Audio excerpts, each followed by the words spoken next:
ಎಲ್ಲರಿಗೂ pharma Pathshala YouTube ಚಾನೆಲ್‌ಗೆ ಸ್ವಾಗತ. ಲೆಸನ್ ಸ್ಟಾರ್ಟ್ ಮಾಡೋಕ್ಕಿಂತ ಮುಂಚೆ ಒಂದು quick introduction about pharma Pathshala. ನೀವು ಯೂಶುವಲಿ ನೋಡಿರ್ಬೋದು ಎಲ್ಲ ಫಾರ್ಮಸಿ ಚಾನೆಲ್ಸು ಬೇಸಿಕಲಿ ಇಂಗ್ಲೀಷ್ ಮತ್ತು ಹಿಂದಿಯಲ್ಲಿ ಎಕ್ಸ್‌ಪ್ಲನೇಷನ್ ಮಾಡ್ತಿರ್ತಾರೆ. ಸೊ, ಈ ಫಾರ್ಮಾ ಪಾಠಶಾಲಾದಲ್ಲಿ ನಾನು ಎಲ್ಲ ಟಾಪಿಕ್ಸ್ ರಿಲೇಟೆಡ್ ಟು ಬಿ.ಫಾರ್ಮ್, ಎಂ.ಫಾರ್ಮ್, ಡಿಪ್ಲೊಮೊ ಮತ್ತು ಫಾರ್ಮ್ ಡಿ ಎಲ್ಲ ಟಾಪಿಕ್ಸು ಕನ್ನಡ ಮತ್ತು ಇಂಗ್ಲೀಷಲ್ಲಿ ಎಕ್ಸ್‌ಪ್ಲೇನ್ ಮಾಡ್ತೀನಿ. ಸೊ, ಬೇಸಿಕಲಿ ಹಿಂದಿ ಆಗಲಿ ಇಂಗ್ಲೀಷಿಂದ ಕನ್ನಡಕ್ಕೆ ಟ್ರಾನ್ಸ್ಫರ್ ಮಾಡಿ ಅದನ್ನು ಅರ್ಥ ಮಾಡಿಕೊಂಡು ಓದೋಷ್ಟಕ್ಕೆ ತುಂಬ ಟೈಮ್ ತಗೊಳುತ್ತೆ. ಸೊ, ಆ ಟೈಮ್‌ನ ಉಳ್ಸೋಕ್ಕೋಸ್ಕರ ಯೂಟ್ಯೂಬ್ ಚಾನಲ್ ಓಪನ್ ಆಗಿದೆ. So, please like, share, subscribe. Thank you. First start ಮಾಡೋಣ ಫಾರ್ಮಸ್ಯೂಟಿಕ್ಸ್ 1 ಇಂದ. ಯೂನಿಟ್ 1ಅಲ್ಲಿ ನಾನು ಈ ವಿಡಿಯೋದಲ್ಲಿ ಫಸ್ಟ್ ಲೆಸನ್ 1 ಎಕ್ಸ್‌ಪ್ಲೇನ್ ಮಾಡ್ತೀನಿ. ಅದು historical background and development of profession of pharmacy. ಇದರಲ್ಲಿ ಏನೇನು ಟಾಪಿಕ್ಸ್ ಇನ್ಕ್ಲೂಡ್ ಆಗಿದೆ ಅಂದರೆ history of profession of pharmacy in India in relation to pharmacy education, industry and organization, pharmacy as a career, pharmacopoeias that is introduction to IP., BP., USP, extra pharmacopoeia. ಈ historical ಬ್ಯಾಕ್‌ಗ್ರೌಂಡಲ್ಲಿ ನಾವು ಏನು ನೋಡ್ಬೋದು ಅಂದರೆ pharmacy ಹೆಂಗೆ origin ಆಯಿತು ಇಂಡಿಯಾದಲ್ಲಿ ಅಂತ. ಫಸ್ಟು ಫಾರ್ಮಸಿ ಇಂಡಿಯಾದಲ್ಲಿ ಇರಲಿಲ್ಲ. ಸೊ, ಹೆಂಗೆ ಯುರೋಪಿಂದ ಎಕ್ಸ್ಪೋರ್ಟ್ ಆಗ್ತಿರೋ ಮೆಡಿಸಿನ್ಸು ನಮ್ಮ ಇಂಡಿಯಾದಲ್ಲೇ ಸ್ಟಾರ್ಟ್ ಆಯಿತು. ಆಮೇಲೆ ಫಾರ್ಮಕೋಪಿಯಸ್ ಅಂದರೆ ಏನು, ಎಲ್ಲದ್ರ ಬಗ್ಗೆ deep introduction, historical background and development of profession of pharmacy ಈ ಟಾಪಿಕಲ್ಲಿ ನೀವು ತಿಳ್ಕೊಬೋದು. ಫಸ್ಟ್ ಟಾಪಿಕ್ ಸ್ಟಾರ್ಟ್ ಮಾಡೋಣ. History of profession of pharmacy in India in relation to pharmacy educations.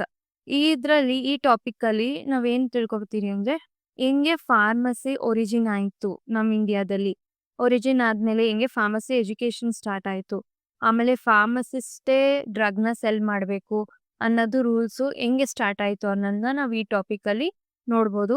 ಫಸ್ಟಿಂದನೂ ನಮಗೆ ಗೊತ್ತು ಆಯುರ್ವೇದಿಕ್ ಮೆಡಿಸಿನ್ಸ್ ತುಂಬ ಪಾಪ್ಯುಲರ್ ಇಂಡಿಯಾದಲ್ಲಿ ಅಂತ. ಸೊ, ಆಯುರ್ವೇದಿಕ್ ಮೆಡಿಸಿನ್ಸ್ ಒಂದು ಡಿಸ್ಅಡ್ವಾಂಟೇಜಸ್ ಅಂದರೆ ಅದ್ರದ್ದು ಆ್ಯಕ್ಷನ್ ತೋರ್ಸೋಕ್ಕೆ ತುಂಬ ಟೈಮ್ ತೊಗೊಳುತ್ತೆ compare to allopathic medicines. So, ಇದರಿಂದ ಸ್ಟಾರ್ಟಿಂಗಲ್ಲಿ ಏನಾಗೋದು ಅಂದರೆ ಆವಾಗ ಆ ಕಾಲದಲ್ಲಿ ತುಂಬ ಜನ ಸತ್ತೋಗೋರು ಆಯುರ್ವೇದಿಕ್ ಮೆಡಿಸಿನ್ಸು ಅದ್ರದ್ದು ಆ್ಯಕ್ಷನು ತುಂಬ ನಿಧಾನ ತೋರಿಸೋದ್ರಿಂದ. ಸೊ, ಅವಾಗ ಬ್ರಿಟಿಷರ್ಸ್ ಏನು ಮಾಡಿದ್ರು ಅಲೋಪತಿಕ್ ಮೆಡಿಸಿನ್ಸ್ನ ಇಂಟ್ರೊಡ್ಯೂಸ್ ಮಾಡಿದ್ರು. ಈ ಅಲೋಪತಿಕ್ ಮೆಡಿಸಿನ್ಸು ತುಂಬ ಬೇಗ ಆ್ಯಕ್ಷನ್ ತೋರಿಸೋದು. ಸೊ, ಅದರಿಂದ ಪೀಪಲ್ಲು ಅಟ್ರಾಕ್ಟ್ ಆಗೋಕ್ಕೆ ಸ್ಟಾರ್ಟ್ ಮಾಡಿದ್ರು ಅಲೋಪತಿಕ್ ಮೆಡಿಸಿನ್ಸ್‌ಗೆ. ಆದರೆ ಒಂದು ಡಿಸ್ಅಡ್ವಾಂಟೇಜಸ್ ಏನಂದರೆ ಅಲೋಪತಿಕ್ ಮೆಡಿಸಿನ್ಸು ಇಂಪೋರ್ಟ್ ಮಾಡಬೇಕಾಗಿತ್ತು. ಎಲ್ಲಿಂದ ಅಂದರೆ ಯುರೋಪಿಂದ ಇಂಪೋರ್ಟ್ ಆಗ್ತಿತ್ತು ನಮ್ಮ ಇಂಡಿಯಾಗೆ. ಸೊ, ನಮ್ಮ ಇಂಡಿಯನ್ಸ್ ಮ್ಯಾನುಫ್ಯಾಕ್ಚರಿಂಗ್ ಇನ್ನೂ ಸ್ಟಾರ್ಟ್ ಮಾಡಲಿಲ್ಲ. ಸೊ, ಅದರಿಂದ ನಾವು ಈ ಚಾಪ್ಟರಲ್ಲಿ ತಿಳ್ಕೊಬೋದು ಹೆಂಗೆ ನಮ್ಮ ಇಂಡಿಯಾದಲ್ಲಿ ಈ ಫಾರ್ಮಸಿ ಅನ್ನೋದು ಸ್ಟಾರ್ಟ್ ಆಯಿತು ಅಂತ. Come on, let's start with the lesson. Let's start with the definition of pharmacy. Pharmacy is the art, science, economic of preparing and dispensing medicines and providing drug-related information to the public. ನಾವು usually ನೋಡ್ಬೋದು ಇವಾಗ ಒಂದು paracetamol tablet prepare ಮಾಡಬೇಕು ಅಂದರೆ first ಏನು ಮಾಡ್ತೀರಿ, ಎಲ್ಲ ಇಂಗ್ರೀಡಿಯೆಂಟ್ಸ್ನೂ weighing ಮಾಡ್ತೀರಿ.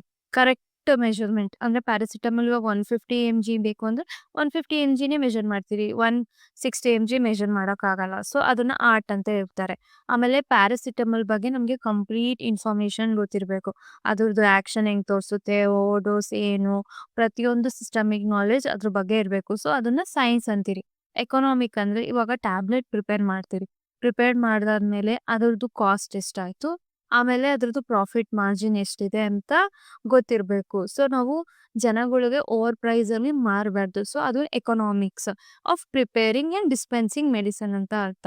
ಅದಾದಮೇಲೆ providing drug related information to the public. ಎಲ್ಲ ಜನಗಳಿಗೂ ಡ್ರಗ್ ಇನ್ಫಾರ್ಮೇಷನ್ ಬಗ್ಗೆ ನಾಲೆಜ್ ಇರಲ್ಲ.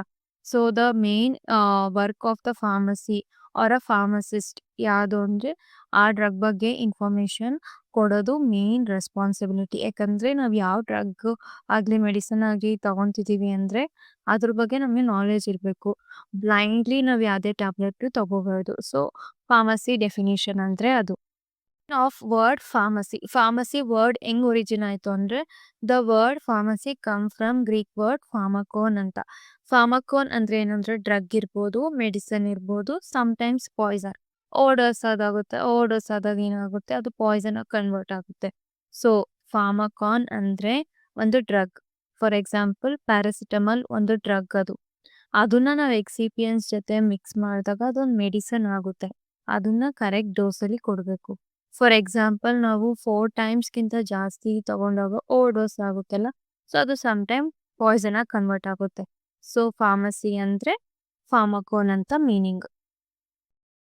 ನೆಕ್ಸ್ಟ್ ಟಾಪಿಕ್ ಬಂದ್ಬಿಟ್ಟು development of pharmacy in India. British rule ಟೈಮಲ್ಲಿ ಏನಾಯ್ತು ಅಂದ್ರೆ, ಈ ಅಲೋಪತಿಕ್ ಮೆಡಿಸಿನ್ಸ್ ಇಂಟ್ರೊಡ್ಯೂಸ್ಡ್ ಆಯ್ತು. ಬಟ್ ಈ ಅಲೋಪತಿಕ್ ಮೆಡಿಸಿನ್ಸು ಜಾಸ್ತಿ ಬ್ರಿಟಿಷರ್ಸು ಮತ್ತೆ ತುಂಬಾ ರಿಚ್ ಪೀಪಲ್ಸು ಈ ಅಲೋಪತಿಕ್ ಲೈಕ್ ಟ್ಯಾಬ್ಲೆಟು, ಸಿರಪ್ಸು ಅದೆಲ್ಲ ಯೂಸ್ ಮಾಡ್ತಿದ್ರು.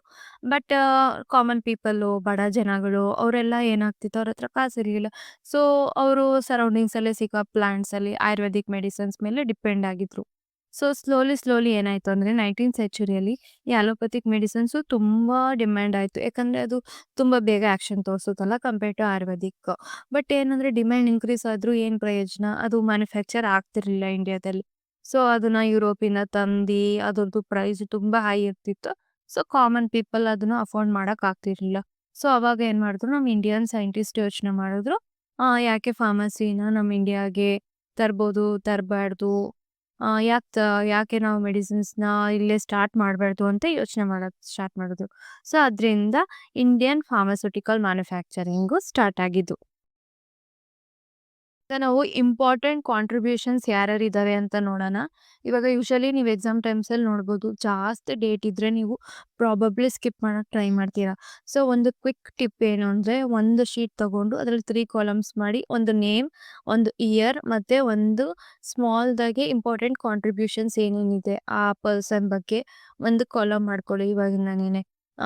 ಸೊ ಫಸ್ಟ್ ನೇಮ್ ಬರ್ಕೋಬೇಕು. ಆಮೇಲೆ ಇಯರು, ಆಮೇಲೆ ಇಂಪಾರ್ಟೆಂಟ್ ಕಾಂಟ್ರಿಬ್ಯೂಷನ್. ಇದರಿಂದ ನಿಮ್ಗೆ ಲಾಸ್ಟಲ್ಲಿ ಎಕ್ಸಾಮ್ಸ್ ಟೈಮಲ್ಲಿ ಕನ್‌ಫ್ಯೂಷನ್ ಆಗೋದನ್ನ ಅವಾಯ್ಡ್ ಮಾಡುತ್ತೆ. ಆಮೇಲೆ ಈಸಿಯಾಗಿ ಬ್ರಷ್ ಅಪ್ ಮಾಡ್ಕೊಂಡು ಹೋಗ್ಬೋದು. ಆಮೇಲೆ ಇದು ತುಂಬಾ ಇಂಪಾರ್ಟೆಂಟ್ ಮತ್ತೆ ಈಸಿ ಇದೆ ನೋಡಿ. ಯಾಕಂದ್ರೆ ಫಸ್ಟು ಎ ಬರುತ್ತೆ. ಅವ್ರದ್ದು ನೇಮು. ಎ ಅಂದ್ರೆ ಆಚಾರ್ಯ, ಆಮೇಲೆ ಜಿ, ಆಮೇಲೆ ಎ.ಜಿ.ಎ ಅಂತ ನಾವು ಕೇಳ್ಕೋಬೇಕು. ಯಾಕಂದ್ರೆ ಅದು ಆರ್ಡರಲ್ಲಿ ಬರುತ್ತೆ. ಅವಾಗ ಈಸಿ ಆಗುತ್ತೆ. 1901 ಅಂದಿದ ತಕ್ಷಣ ಆಚಾರ್ಯ ಪಿ.ಸಿ. ರಾಯ್, ಆಮೇಲೆ ಗುಜ್ಜಾರ್ ಅಂದಿದ ತಕ್ಷಣ 1903, ಆಮೇಲೆ ಅಲೆಂಬಿಕ್ ಕೆಮಿಕಲ್ ವರ್ಕ್ಸ್ ಅಂದ್ರೆ 1907 ಅಂತ ಈಸಿಯಾಗಿ ನೆನ್ಪಿಟ್ಕೊಬಿಡುತ್ತೆ. ಫಸ್ಟ್ ಬಂದ್ಬಿಟ್ಟು ಆಚಾರ್ಯ ಪಿ.ಸಿ. ರಾಯ್ ಏನ್ ಮಾಡಿದ್ರು ಅಂದ್ರೆ, ಅವರು ಬೆಂಗಾಲ್ ಕೆಮಿಕಲ್ಸ್ ಅಂಡ್ ಫಾರ್ಮಸ್ಯೂಟಿಕಲ್ ವರ್ಕ್‌ನ ಸ್ಟಾರ್ಟ್ ಮಾಡಿದವರು. ಆಮೇಲೆ ಫಸ್ಟ್ ಇಂಡಿಯನ್ ಫಾರ್ಮಸ್ಯೂಟಿಕಲ್ ಕಂಪನಿ ಅದು ಬಂದ್ಬಿಟ್ಟು ಅವ್ರು ಸ್ಟಾರ್ಟ್ ಮಾಡಿದ್ದು ಇಂಡಿಯಾದು ಫಸ್ಟ್ ಇಂಡಿಯನ್ ಫಾರ್ಮಸ್ಯೂಟಿಕಲ್ ಕಂಪನಿ. ಓಕೆನಾ? ಅದು 1901 ಅಲ್ಲಿ ಸ್ಟಾರ್ಟ್ ಆಯ್ತು. ನೆಕ್ಸ್ಟ್ ಬಂದ್ಬಿಟ್ಟು ಗುಜ್ಜಾರ್. ಅವರು ಸ್ಮಾಲ್ ಫ್ಯಾಕ್ಟರಿ ಇನ್ ಬಾಂಬೆ ಸ್ಟಾರ್ಟ್ ಮಾಡಿದ್ರು ಮ್ಯಾನುಫ್ಯಾಕ್ಚರಿಂಗ್‌ದು. ಸೊ ಅದು ಬಂದ್ಬಿಟ್ಟು ಸ್ಮಾಲ್ ಫ್ಯಾಕ್ಟರಿ ಆದ್ರೂ ತುಂಬಾ ಇಂಪ್ಯಾಕ್ಟ್ ಆಯ್ತು. ಯಾಕಂದ್ರೆ ಆಗಿನ ಕಾಲದಲ್ಲಿ ಸ್ಮಾಲ್ ಫ್ಯಾಕ್ಟರಿ ಅಂದ್ರೆ ಸ್ಟಾರ್ಟ್ ಮಾಡೋದೇ ದೊಡ್ಡ ವಿಷಯ. ಸೊ ಅವರೊಂದು ಇಂಪಾರ್ಟೆಂಟ್ ರೋಲ್‌ನ ಪ್ಲೇ ಮಾಡಿದ್ದಾರೆ. ನೆಕ್ಸ್ಟು ಅಲೆಂಬಿಕ್ ಕೆಮಿಕಲ್ ವರ್ಕ್ಸು 1907 ಅಲ್ಲಿ ಸ್ಟಾರ್ಟ್ ಆಯ್ತು. ಎಲ್ಲಿ ಅಂದ್ರೆ ಬರೋಡ. ಸೊ ಇಷ್ಟನ್ನ ನೀವು ನೀಟಾಗಿ ನೋಡ್ಕೊಂಡ್ರೆ ಸಾಕು. ಇದನ್ನ ಸೆಂಟೆನ್ಸ್ ವೈಸ್ ಎಕ್ಸಾಂಪಲ್ ಬರೆದ್ರೆ ಸಾಕು. ತುಂಬಾ ಲೆಂತಿ ಪ್ಯಾರಾಗ್ರಾಫ್ ಓದೋದ್ಕಿಂತ ಇದು ಸಿಂಪಲ್ ಆಗಿದೆ. ಮತ್ತೆ ನಿಮ್ಗೆ ತಲೆಗೆ ಜಾಸ್ತಿ ಭಾರನೂ ಆಗಲ್ಲ. ಈಸಿಯಾಗಿ ಸ್ಕೋರ್ ಮಾಡ್ಬೋದು. ಫಸ್ಟ್ ವರ್ಲ್ಡ್ ವಾರು ಮತ್ತೆ ಡ್ರಗ್ ಕ್ರೈಸಿಸ್ ಅಲ್ಲಿ ಏನಾಯ್ತು ಅಂತ ನೋಡೋಣ. ಇವಾಗ ಯೂಶುವಲಿ ಫಸ್ಟ್ ವರ್ಲ್ಡ್ ವಾರ್ ಅಂದ್ರೇನೆ ಫುಡ್‌ಗೆನೆ ಪ್ರಾಬ್ಲಮ್ ಇರುತ್ತೆ. ಇನ್ನ ಇಂಪೋರ್ಟ್ ಆಗ್ತಿರೋ ಮೆಡಿಸಿನ್ ಸ್ಟಾಪ್ ಆಗಲ್ವಾ? ಸೊ ಇಂಪೋರ್ಟ್ ಆಗ್ತಿರೋ ಮೆಡಿಸಿನ್ ಸ್ಟಾಪ್ ಆಯ್ತು. ಜನಗಳ್ಗೆ ಶಾರ್ಟೇಜ್ ಬಂತು ಮೆಡಿಸಿನ್ಸ್‌ದು. ಸೊ ಅದ್ರದ್ದು ಡಿಮ್ಯಾಂಡು ಸ್ವಲ್ಪ ಬೇಕು ಅನ್ಸ್ತಿತ್ತು. ಅದ್ರಿಂದ ಏನಾಯ್ತು, ಇವಾಗ ಡಿಮ್ಯಾಂಡ್ ಜಾಸ್ತಿ ಆದಾಗ ಯೂಶುವಲಿ ಫೇಕ್ ಥಿಂಗ್ಸು ಜಾಸ್ತಿ ಆಗುತ್ತೆ. ಸೊ ಫೇಕ್ ಮೆಡಿಸಿನ್ಸ್ ಎಂಟರ್ ಆಯ್ತು. ಫೇಕ್ ಮೆಡಿಸಿನ್ಸ್ ಎಂಟರ್ ಆಗಿದ ತಕ್ಷಣ ಜನಗಳ ಹೆಲ್ತ್ ಹಾಳಾಗಕ್ ಸ್ಟಾರ್ಟ್ ಆಯ್ತು. ಅದಾದ್ಮೇಲೆ ಯಾವುದೇ ಟ್ರೈನ್ಡ್ ಫಾರ್ಮಸಿಸ್ಟ್ ಇರಲ್ಲ. ಯಾರು ಬೇಕಾದ್ರೂ ಮೆಡಿಸಿನ್ಸ್ ಮಾರ್ಬೋದಾಗಿತ್ತು. ಸೊ ಇದರಿಂದ ತುಂಬಾ ಪ್ರಾಬ್ಲಮ್ ಸ್ಟಾರ್ಟ್ ಆಯ್ತು. ಸೊ ಈ ಪ್ರಾಬ್ಲಮ್ ಸ್ಟಾರ್ಟ್ ಆದಾದ್ಮೇಲೆ ಏನಾಯ್ತು, ಗವರ್ಮೆಂಟ್ ಇಂಟರ್ವೆನ್ಷನ್ ಆಯ್ತು. ಅಂದ್ರೆ ಗವರ್ಮೆಂಟು ಒಂದು ರೂಲ್ ಮತ್ತೆ ಆಕ್ಷನ್ಸ್ ತಗೊಳಕ್ಕೆ ಸ್ಟಾರ್ಟ್ ಮಾಡಿದ್ರು. ಮುಂದೆ ನೋಡೋಣ ಯಾವ ತರ ಗವರ್ಮೆಂಟು ಈ ಈ ಡ್ರಗ್ ಕ್ರೈಸಿಸ್ ಅನ್ನೋದನ್ನ ಸ್ಟಾಪ್ ಮಾಡಕ್ಕೆ ಏನೇನು ಸ್ಟೆಪ್ಸ್ ತಗೊಂಡ್ರು ಅಂತ ಮುಂದೆ ನೋಡೋಣ. ನೆಕ್ಸ್ಟ್ ಗವರ್ಮೆಂಟ್ ಇಂಟರ್ವೆನ್ಷನ್ ಆಯ್ತು. ಇದ್ರಲ್ಲಿ ಏನಾಯ್ತು ಅಂದ್ರೆ ಆರ್.ಎನ್. ಚೋಪ್ರಾ ಕಮಿಟಿ 1930ಯಲ್ಲಿ ಫಾರ್ಮ್ ಆಯ್ತು.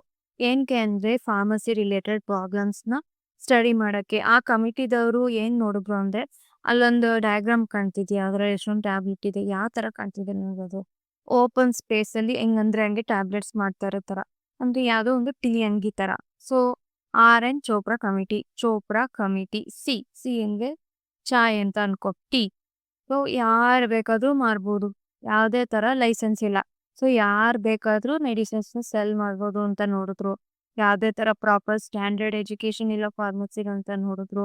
ಅದಾದ್ಮೇಲೆ ಯಾವ್ದೇ ರೂಲ್ಸ್ ಅಂಡ್ ರೆಗ್ಯುಲೇಷನ್ಸ್ ಇಲ್ಲ. ಇದನ್ನೆಲ್ಲ ಅಬ್ಸರ್ವ್ ಮಾಡಿದ್ರು. ಅಬ್ಸರ್ವ್ ಮಾಡಿ ನೆಕ್ಸ್ಟು ಏನ್ ಮಾಡಿದ್ರು ಅಂತ ನೋಡೋಣ. So birth of pharmacy education start ಆಯ್ತು. So R N. Chopra committee form ಆದ್ಮೇಲೆ ಇನ್ನೇನ್ ಆಗ್ಬೇಕಾಗಿದೆ? Birth of pharmacy educations. So main person ನಮ್ದು ಫಾರ್ಮಸಿ ಇವಾಗ ಇದೆ ಅನ್ನೋದಕ್ಕೆ ಜಾಸ್ತಿ ಎಫರ್ಟ್ ಹಾಕಿರೋ ಒಂದು ಪರ್ಸನ್ ಅಂದ್ರೆ ಪ್ರೊಫೆಸರ್ ಮಹಾದೇವ ಲಾಲ್ ಶ್ರಾಫ್. ಏನ್ ಮಾಡಿದ್ರು? ಫಾರ್ಮಸಿ ಎಜುಕೇಶನ್ ಬನಾರಸ್ ಹಿಂದೂ ಯೂನಿವರ್ಸಿಟಿಯಲ್ಲಿ ಸ್ಟಾರ್ಟ್ ಮಾಡಿದ್ರು. ಅದಕ್ಕೋಸ್ಕರ ಇವ್ರನ್ನ known as father of pharmacy education in India. ಇದು ತುಂಬಾ important. As a pharmacy student ನಿಮ್ಗೆ ಗೊತ್ತೇ ಇರಲೇಬೇಕು ಯಾರು ಸ್ಟಾರ್ಟ್ ಮಾಡಿದ್ರು. ಫಸ್ಟ್ ಅಂದ್ರೆ ಯಾರು ಫಾರ್ಮಸಿ ಎಜುಕೇಶನ್ ಸ್ಟಾರ್ಟ್ ಮಾಡಿದ್ರು ಅಂದ್ರೆ ಅದು ಮಹಾದೇವ ಲಾಲ್ ಶ್ರಾಫ್. ಬನಾರಸ್ ಹಿಂದೂ ಯೂನಿವರ್ಸಿಟಿಯಲ್ಲಿ ಸ್ಟಾರ್ಟ್ ಮಾಡಿದ್ರು. ಅದಾದ್ಮೇಲೆ ಎಷ್ಟೊಂದು ಆರ್ಗನೈಸೇಷನ್ ಸ್ಟಾರ್ಟ್ ಆಯ್ತು. ಯಾವ್ಯಾವ ಆರ್ಗನೈಸೇಷನ್ ಮೇನ್ ಆರ್ಗನೈಸೇಷನ್ ಸ್ಟಾರ್ಟ್ ಆಗಿರೋದನ್ನ ನಾವು ನೋಡೋಣ. ಅವಾಗೆ ಪ್ರೀವಿಯಸ್ ಸ್ಟೈಡಲ್ಲಿ ಹೇಳಿದೆ ನಾನು 3 ಕಾಲಮ್ಸ್ ಮಾಡಬೇಕು, ಯಾವ್ಯಾವ ಡೇಟ್ಸ್ ಬರುತ್ತೆ ಎಲ್ಲ ಬರ್ಕೊಂಡು ಹೋಗ್ಬೇಕು ಸ್ಟಾರ್ಟ್ ಮಾಡಬೇಕು ಅಂತ. ಸೊ ಇವಾಗ ಇಲ್ಲಿ ಇರೋ ಡೇಟ್ ಬರ್ಕೊಳ್ಳಿ 1935. 1907 ಆದ್ಮೇಲೆ ನೆಕ್ಸ್ಟ್ 1935 ಅಲ್ಲಿ ಇಂಡಿಯನ್ ಫಾರ್ಮಸ್ಯೂಟಿಕಲ್ ಅಸೋಸಿಯೇಷನ್ ಸ್ಟಾರ್ಟ್ ಆಯ್ತು. ಅದಾದ್ಮೇಲೆ 1939 ಅಲ್ಲಿ Indian journal of pharmacy start ಆಯ್ತು. ಆಮೇಲೆ 1940 ಅಲ್ಲಿ ಆಲ್ ಇಂಡಿಯಾ ಫಾರ್ಮಸ್ಯೂಟಿಕಲ್ ಕಾಂಗ್ರೆಸ್ ಇದು ಸ್ಟಾರ್ಟ್ ಆಯ್ತು. ಮೇನ್ ಆಗಿ ಇವಾಗ ಎಕ್ಸಾಮ್ ಅಲ್ಲಿ ನಿಮ್ಗೆ ಗೊತ್ತಾಗಲ್ಲ ಇಂಡಿಯನ್ ಫಾರ್ಮಸ್ಯೂಟಿಕಲ್ ಅಸೋಸಿಯೇಷನ್ ಅಲ್ಲಿ ಏನಾಗುತ್ತೆ ಅದ್ರದ್ದು ಡೀಟೇಲ್ ಎಕ್ಸ್ಪ್ಲನೇಷನ್ ಬರೆಯಕ್ ಬರಲ್ಲ. ಬಟ್ ನೀವು ಪಾಸ್ ಅಂತೂ ಆಗೇಬೇಕಲ್ವಾ? ಸೊ ಪಾಸ್ ಆಗ್ಬೇಕು ಅಂದ್ರೆ ಈ ಆ ಮೂರು ಏನು ಡೇಟ್ಸ್ನ ಮೂರು ಡೇಟ್ಸ್ ಹಿಂಗಿರು ನೆನಪಿರುತ್ತೆ. ಆಮೇಲೆ ಅದೇನೇನು ಅಂತ ನೆನಪಿರುತ್ತೆ. ಅದಾದ್ಮೇಲೆ ಎಕ್ಸ್ಟ್ರಾ ಒಳಗಡೆ ಏನಾದ್ರೂ ಒಂದು ಫಿಲ್ ಮಾಡಕ್ಕಂತೂ ಬೇಕೇ ಬೇಕು ತಾನೆ. So main organisation at least pages fill ಮಾಡ್ತಿದ್ರು ನಿಮ್ಗೆ ಒಂಚೂರು ಸ್ಯಾಟಿಸ್ಫೈ ಆಗಿರುತ್ತೆ, ನೀವು ಪಾಸ್ ಆಗ್ತಿದ್ದು ಆಗ್ತದೆ. ಸೊ ಮೇನ್ ಗೋಲ್ ಒಂದು ಹಾಕ್ಬೇಕು. ಏನಂದ್ರೆ ಈ ಆರ್ಗನೈಸೇಷನ್ ಕೆಲಸ ಏನು ಅಂದ್ರೆ ಪ್ರಮೋಟ್ ಮಾಡೋದು ಫಾರ್ಮಸಿ ರಿಸರ್ಚ್ ಮತ್ತೆ ಅವೇರ್ನೆಸ್ ಬಗ್ಗೆ. ಸೊ ಇದುವರೆಗೂನು ನಾವು ಅವೇರ್ನೆಸ್ನ ಏನ್ ಮಾಡ್ತಾ ಇದೀರಿ? ಪ್ರಮೋಟ್ ಮಾಡ್ತಾನೆ ಇದೀರಿ. ಎಷ್ಟೊಂದ್ ಜನಕ್ಕೆ ಫಾರ್ಮಸಿ ಬೇರೆ ಮೆಡಿಕಲ್ ಶಾಪ್ವರ್ಗುನೇ ಐಡಿಯಾ ಇರೋದು. ಸೊ ಅದನ್ನ ನಾಪ್ಕೊಳ್ರಿ. ಸೊ ಈ ಆರ್ಗನೈಸೇಷನ್ ಕೆಲಸ ಏನು ಅಂದ್ರೆ to promote pharmacy research and awareness. So ಏನೂ ನೆನಪಿಲ್ಲ ಅಂದ್ರೂನು ಇದೊಂದು ಗೋಲ್ ನೆನಪಿದ್ರೆ ಈ organisation pharmacy research and awareness. Pharmacy research ಅಲ್ಲಿ ಏನೇನ್ ಮಾಡ್ತೀರಿ? ಅವೇರ್ನೆಸ್ ಹೆಂಗೆ ಪ್ರಮೋಟ್ ಮಾಡ್ತೀರಿ? ಅದ್ರ ಬಗ್ಗೆ ಎಲ್ಲ ನಿಮ್ಗೆ ಬೇಸಿಕ್ ನಾಲೆಜ್ ಅಂತೂ ಇದ್ದೇ ಇರುತ್ತೆ. ಸೊ ಇದೊಂದು ಈ 3 ಡೇಟ್ಸ್ನ ಕಾಲಮ್ ಅಲ್ಲಿ ಆ 3 ಡೇಟ್ಸ್ ಜೊತೆ ಆಡ್ ಮಾಡ್ಕೊಂತ ಹೋಗ್ರಿ. ಅದೊಂದು ಬೆಸ್ಟ್. ನೆಕ್ಸ್ಟ್ ಬಂತು ಇನ್ನೊಂದು 1940 ಅಲ್ಲಿ ಡ್ರಗ್ಸ್ ಆಕ್ಟ್ ಬಂತು. ಏನ್ ಬಂತು ಡ್ರಗ್ಸ್ ಆಕ್ಟ್? ಇವಾಗ ಇವಾಗ ಎಕ್ಸಾಮ್ಸ್ ಇಲ್ಲ ಅಂದ್ರೆ ಇವಾಗ ಫಾರ್ಮಸಿ ಅನ್ಕೋ, ಫಾರ್ಮಸಿ ಕಾಲೇಜ್ಗೆ ಹೋಗ್ತಾ ಇರ್ತೀಯ. ಎಕ್ಸಾಮ್ಸ್ ಇಲ್ಲ ಅಂದ್ರೆ ಏನ್ ಮಾಡ್ತೀಯ? ಭಯ ಇರಲ್ಲ. ಎಕ್ಸಾಮ್ಸ್ ಅಟೆಂಡೆನ್ಸ್ ಇಲ್ಲ ಅಂದ್ರೆ ಏನಕ್ಕೂ ಭಯ ಇರಲ್ಲ. ಅಟೆಂಡೆನ್ಸ್ ಇಲ್ಲ ಬಿಡು, ಎಕ್ಸಾಮ್ಸ್ ಇಲ್ಲ ಬಿಡು ಆ ಥರ ಅನ್ಕೊಂತೀಯ. ಅದೇ ರೀತಿ ಇವಾಗ ಏನಾದರೂ ಒಂದು ಹೊಸ ಸ್ಟಾರ್ಟ್ ಆಗಿದೆ ಅಂದ್ರೆ ಅದನ್ನ ಕಂಟ್ರೋಲ್ ಮಾಡಕ್ಕೆ ಒಂದು ರೂಲ್ಸ್ ಆ್ಯಂಡ್ ರೆಗ್ಯುಲೇಷನ್ ಆಗಲಿ ಯಾರಾದರೂ ಒಬ್ರು ಕಮಿಟಿ ಇರಲೇಬೇಕು. ಸೊ ಅದೇ ಥರ 1940 ಅಲ್ಲಿ ಡ್ರಗ್ಸ್ ಆ್ಯಕ್ಟ್ ಸ್ಟಾರ್ಟ್ ಆಯಿತು. ಅದು ಏನು ಕಂಟ್ರೋಲ್ ಮಾಡ್ತು ಅಂದರೆ ಮ್ಯಾನುಫ್ಯಾಕ್ಚರ್. ಫಸ್ಟ್ ಇವಾಗ ಮ್ಯಾನುಫ್ಯಾಕ್ಚರ್ ಅಂದಿದ ತಕ್ಷಣ ನೀವು ನೋಡ್ಬೋದು ಅಂದರೆ ಮ್ಯಾನುಫ್ಯಾಕ್ಚರ್ ಮಾಡಬೇಕಾದ್ರೆ ರಾ ಮೆಟೀರಿಯಲ್ಸ್ ಯೂಸ್ ಮಾಡ್ತಾರೆ.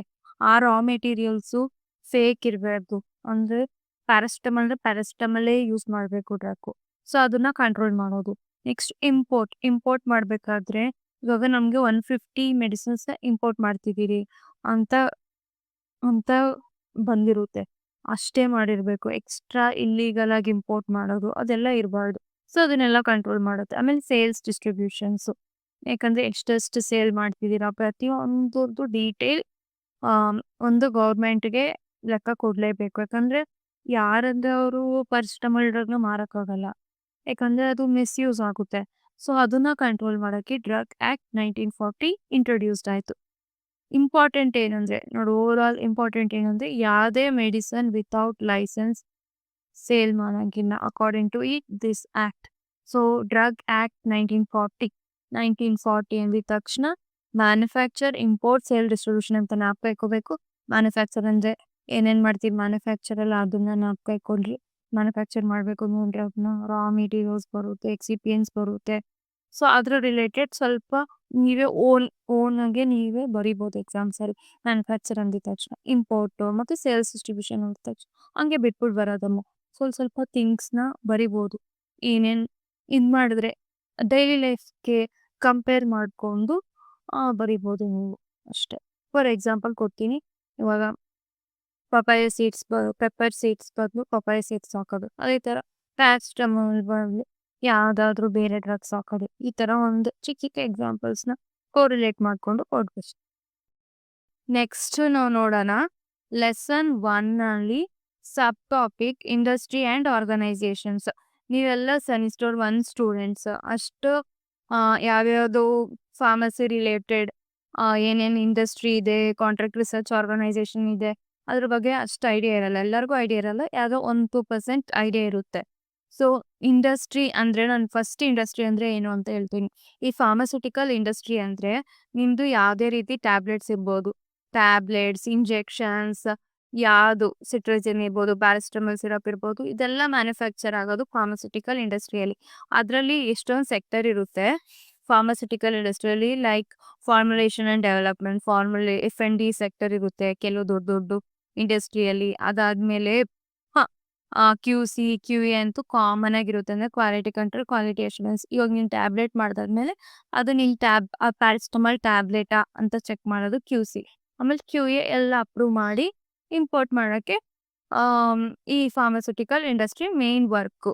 ಸೊ ಈ ಫಾರ್ಮಸ್ಯೂಟಿಕಲ್ ಇಂಡಸ್ಟ್ರಿ ನಮ್ಮ ಇಂಡಿಯಾಗೆ ಯಾಕೆ ಅದು ಸ್ಟಾರ್ಟ್ ಮಾಡೋದು ಯಾಕಷ್ಟು ಇಂಪಾರ್ಟೆಂಟ್ ಅನಿಸ್ತು ಇಂಡಿಯಾದವ್ರಿಗೆ ಅನ್ನೋದನ್ನ ತಿಳ್ಕೊಬೋದು. ನೀವು ಆಲ್ರೆಡಿ ಎಷ್ಟೊಂದು ಸರ್ಸಲ್ಲಿ ನಾನು ಹೇಳಿದ್ದೀನಿ. ಇದೊಂದು ಸ್ಲೈಡಲ್ಲಿ ಇನ್ನೊಂದ್ಸತಿ ಹೇಳ್ತೀನಿ. ಯೂಶಲಿ 20th ಸೆಂಚುರಿಯಲ್ಲಿ the foundation of modern Indian pharmaceutical industry was laid in the beginning of 20th century start ಆಯಿತು.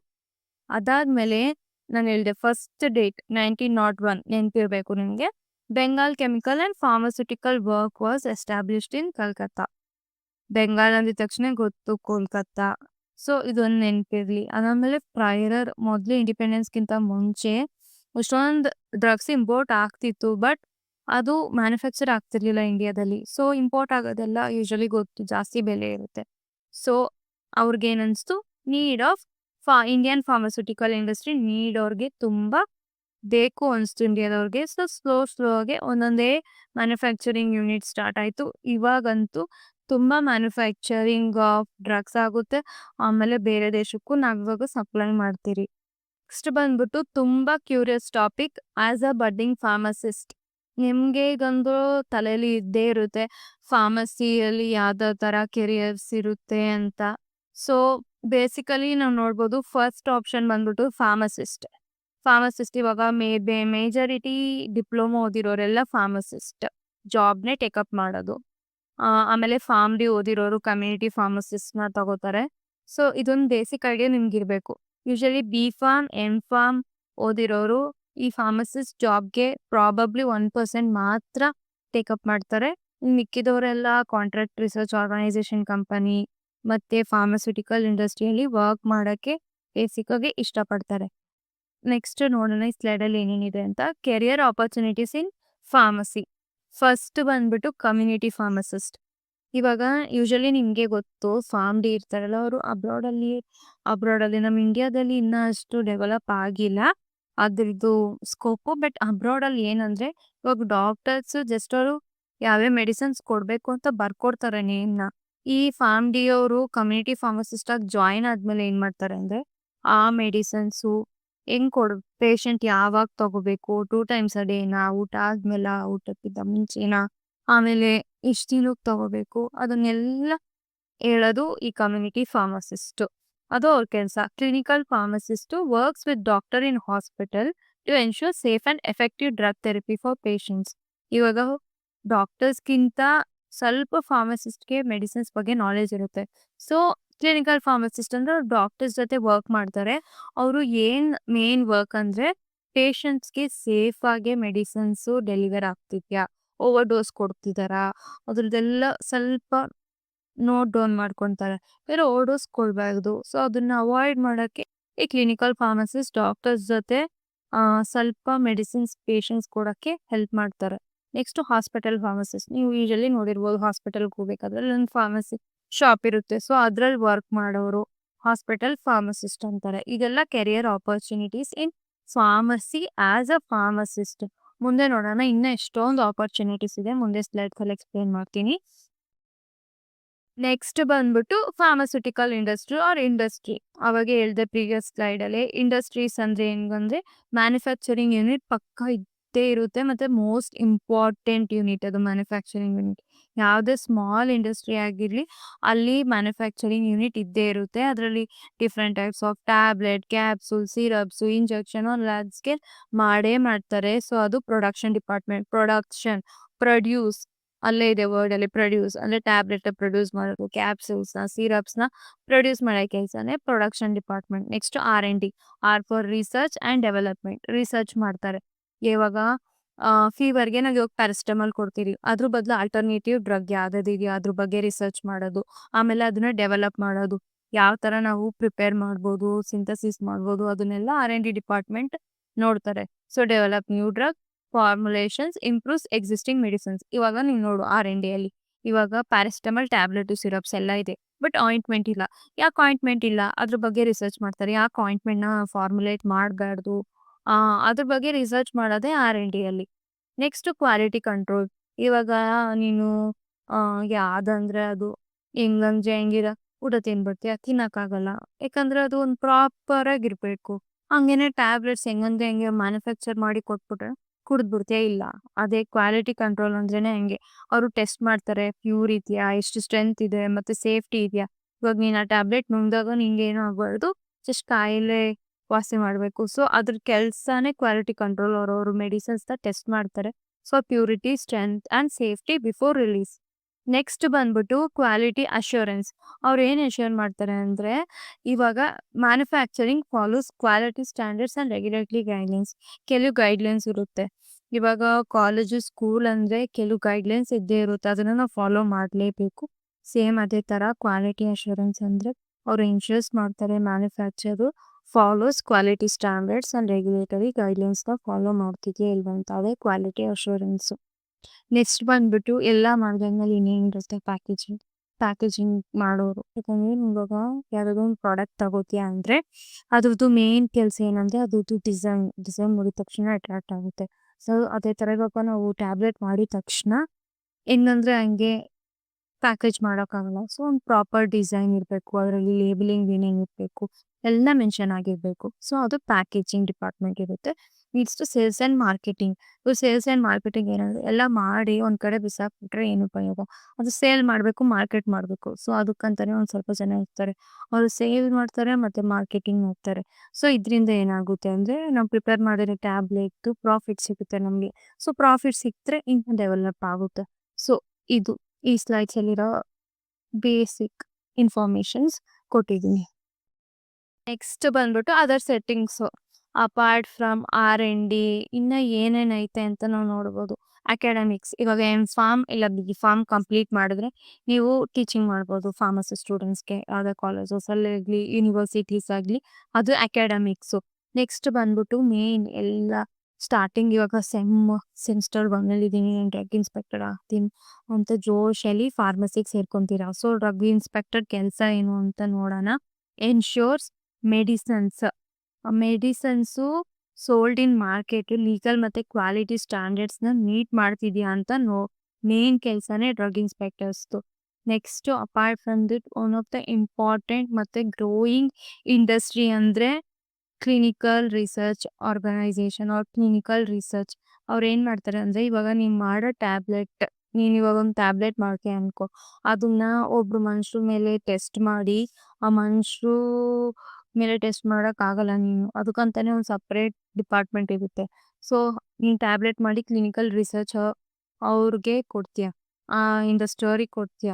ಸೊ ಅವ್ರು ಏನು ಮಾಡ್ತಾರೆ, conduct and monitor clinical trials of new drug on human subject. Clinical trials ಅಂದರೆ ಆ ಹೊಸ ಟ್ಯಾಬ್ಲೆಟ್ಸ್‌ನ ಪ್ರಾಣಿ ಮೇಲೆ ಮತ್ತು ಮನುಷ್ಯರ ಮೇಲೆ ಚೆಕ್ ಮಾಡ್ತಾರೆ. ಸೇಫ್ ಇದೆಯಾ ಅಂತ ನೋಡ್ತಾರೆ. ಆಮೇಲೆ ಎಷ್ಟು ಡೋಸಲ್ಲಿ ಸೇಫ್ಟಿ ಕಾಣ್ತಿದೆ, ಎಷ್ಟು ಡೋಸ್‌ನ ಎಕ್ಸೀಡ್ ಮಾಡಬಾರ್ದು ಪ್ರತಿಯೊಂದೂ ಟೆಸ್ಟ್ ಮಾಡ್ತಾರೆ. ಟೆಸ್ಟ್ ಮಾಡಿ ಆಮೇಲೆ ಫೈನಲ್ ಆಗಿ ಅದು ಮಾರ್ಕೆಟ್‌ಗೆ ಎಂಟ್ರಿ ಆಗೋದು. ಇದೇ ಕ್ಲಿನಿಕಲ್ ರಿಸರ್ಚ್ ಅವ್ರದ್ದು ಕೆಲ್ಸ. ಇವಾಗ ನೀನು ಯಾವುದಾದ್ರೂ ಒಂದು ಕಂಪನಿಗೆ ಜಾಯಿನ್ ಆದ್ಮೇಲೆ, ಅವರು ಇವಾಗ ಒಂದು ಮೆಡಿಸಿನ್ ಕೊಡ್ತಾರೆ. ಇದನ್ನ ಟೆಸ್ಟ್ ಮಾಡಿ ಇದ್ರದ್ದು ಪ್ಯೂರಿಟಿ ಹೆಂಗಿದೆ ಅಂತ ನೋಡಿ ಹೇಳು ಅಂತ ಹೇಳ್ತಾರೆ. ನಿಂಗೆ ಹೆಂಗೆ ಗೊತ್ತಿರುತ್ತೆ? ಹೆಂಗೆ ಚೆಕ್ ಮಾಡಬೇಕು ಇದು ಗುಡ್ ಕ್ವಾಲಿಟಿನೋ ಇಲ್ವೋ ಅಂತ? ಸೊ, ಅದಕ್ಕಂತ ಒಂದು ಬುಕ್ ಇದೆ. ಆ ಬುಕ್ಕೇ ಫಾರ್ಮಕೋಪಿಯಾ. ಫಾರ್ಮಕೋಪಿಯಾ. ಇವಾಗ ಡೆಫಿನಿಷನ್ ಆಫ್ ಫಾರ್ಮಕೋಪಿಯಾ ನೋಡೋಣ. A pharmacopoeia is an official government book that tells how a drug should be identified, prepared, tested, stored and used. ಅಂದ್ರೆ ಅದೊಂದು ಬುಕ್. ಆ ಬುಕ್ಕಲ್ಲಿ ಎಲ್ಲ ಮೆನ್ಷನ್ ಆಗಿರುತ್ತೆ. ಹೆಂಗೆ ಟೆಸ್ಟ್ ಮಾಡಬೇಕು, ಯಾವ ಥರ ಸ್ಟೋರ್ ಮಾಡಬೇಕು, ಯಾವುದಕ್ಕೆ ಯೂಸ್ ಮಾಡಬೇಕು ಪ್ರತಿಯೊಂದು. ಫಾರ್ ಎಕ್ಸಾಂಪಲ್ ಹೆಂಗೆ ಅಂದರೆ, ಇವಾಗ ಪ್ಯಾರಾಸಿಟಮಲ್ ಕೊಡ್ತಾರೆ ನಿನಗೆ. ಸೊ, ನೀನು ಇವಾಗ ಪ್ಯಾರಾಸಿಟಮಲು ಮತ್ತು ನಿನಗೆ ಮ್ಯಾನಿಟೋಲ್ ಕೊಡ್ತಾರೆ. ಇವೆರಡರಲ್ಲಿ ಏನು ಡಿಫ್ರೆನ್ಸ್ ಗೊತ್ತಾಗುತ್ತೆ? ಎರಡು ವೈಟ್ ಇರುತ್ತೆ. ಸೊ, ನೀನು ಆಸ್ ಅ ಫ್ರೆಷರ್ ನಿನಗೆ ಗೊತ್ತಿರಲ್ಲ, ಅಷ್ಟು ಐಡಿಯಾ ಇರಲ್ಲ. ಸೊ, ನೀನೇನು ಮಾಡಬೇಕು, ಫಾರ್ಮಕೋಪಿಯಾದಲ್ಲಿ ಕೆಲವು ಟೆಸ್ಟ್ ಮೆನ್ಷನ್ ಮಾಡಿರುತ್ತೆ ಐಡೆಂಟಿಫೈ ಮಾಡೋಕ್ಕೆ ಪ್ಯಾರಾಸಿಟಮಲ್ ಏನೇನು ಯಾವ ಥರ ಐಡೆಂಟಿಫೈ ಮಾಡೋದು ಅಂತ. ಸೊ, ಆ ಟೆಸ್ಟ್ ಮಾಡಿದಾಗ ನಿಂಗೆ ಗೊತ್ತಾಗುತ್ತೆ. ಸೊ, ಇದು ಪ್ಯಾರಾಸಿಟಮಲ್, ಇದು ಮ್ಯಾನಿಟೋಲ್ ಅಂತ.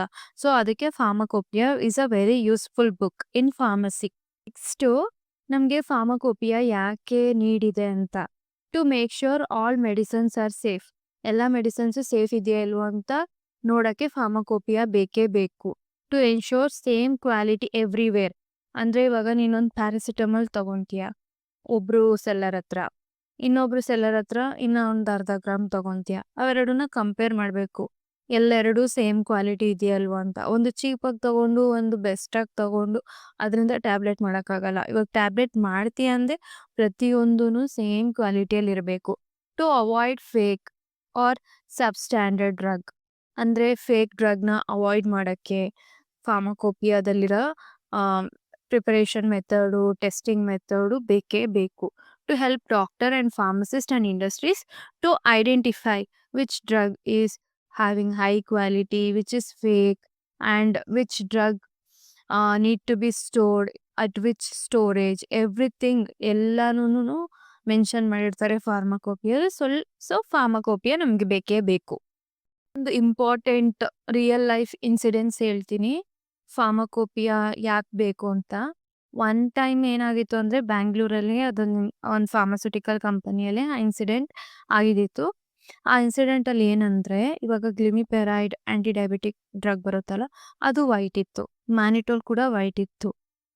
ಎಕ್ಸಿಪಿಯನ್ಸ್ ಬದಲು ಅಂದರೆ ಮ್ಯಾನಿಟೋಲ್ ಬದಲು ಒಬ್ಬರು ಏನು ಮಾಡಿದ್ರು, ಬೈ ಮಿಸ್ಟೇಕ್ ಆಗಿ ಸೇಮ್ ಇರೋ ರೀತಿ ಇರೋ ಗ್ಲಿಮಿಪೆರೈಡ್ನ ಬೈ ಮಿಸ್ಟೇಕ್ ಅವರು ಹಾಕ್ಬಿಟ್ರು. ಗ್ಲಿಮಿಪೆರೈಡ್ ಡೋಸೇಜ್ ಬಂದು 3 mg, ಇದೊಂದು 50ನ 10 mgನ ಏನೋ ಹಾಕ್ಬೇಕಾಗಿತ್ತಂತೆ.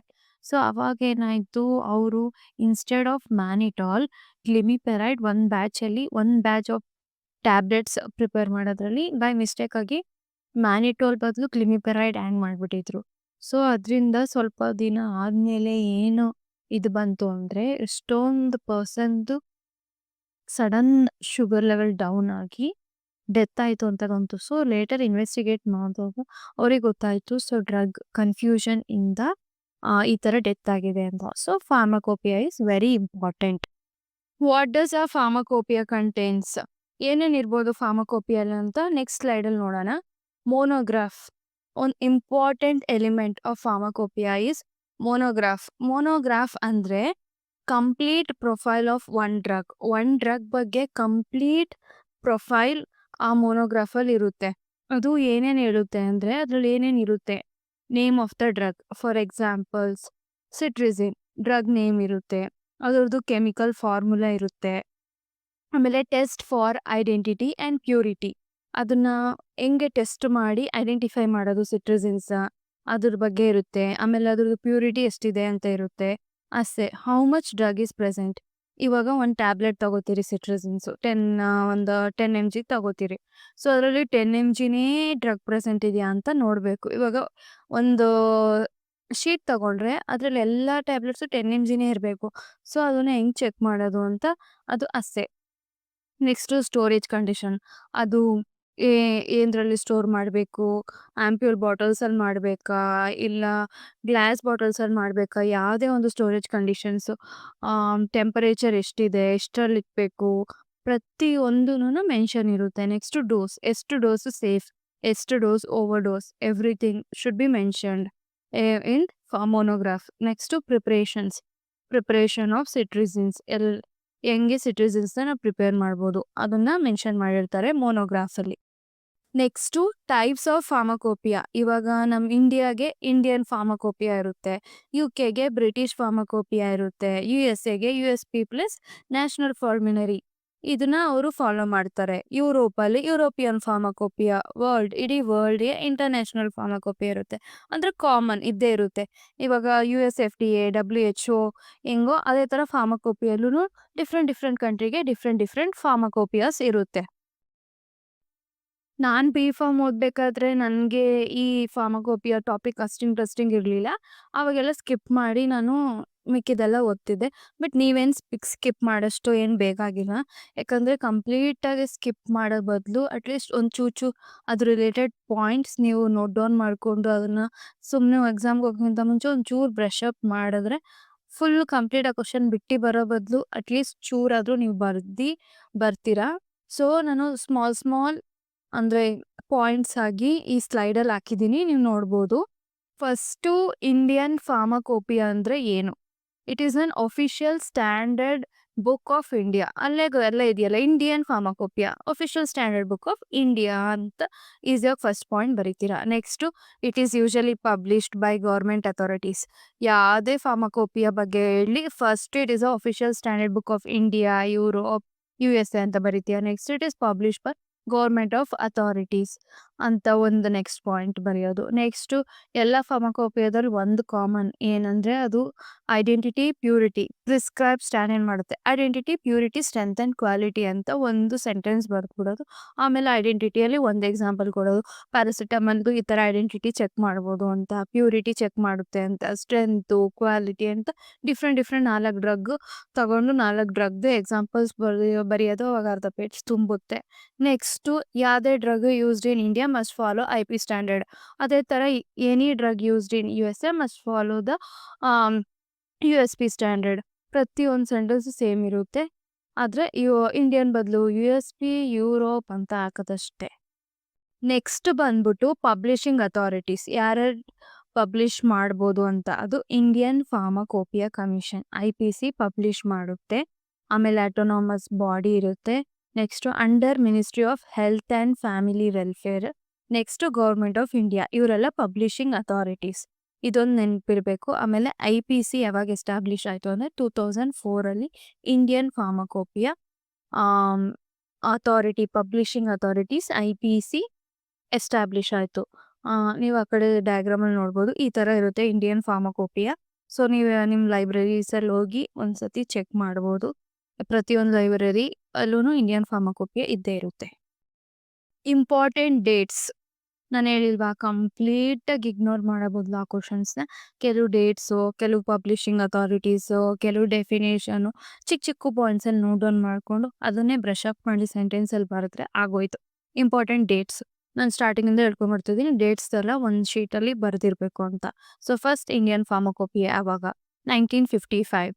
ಫಸ್ಟ್ ಸಪ್ಲಿಮೆಂಟ್ 1960 ಬಂತು. IPC ಫಾರ್ಮ್ಡ್ ಆಗಿರೋದು 2004. IP 2014 7th ಎಡಿಷನ್ ಬಂತು. Next Indian pharmacopoeia 2018 8th edition ಬಂತು. ಇದೆಲ್ಲ important dates.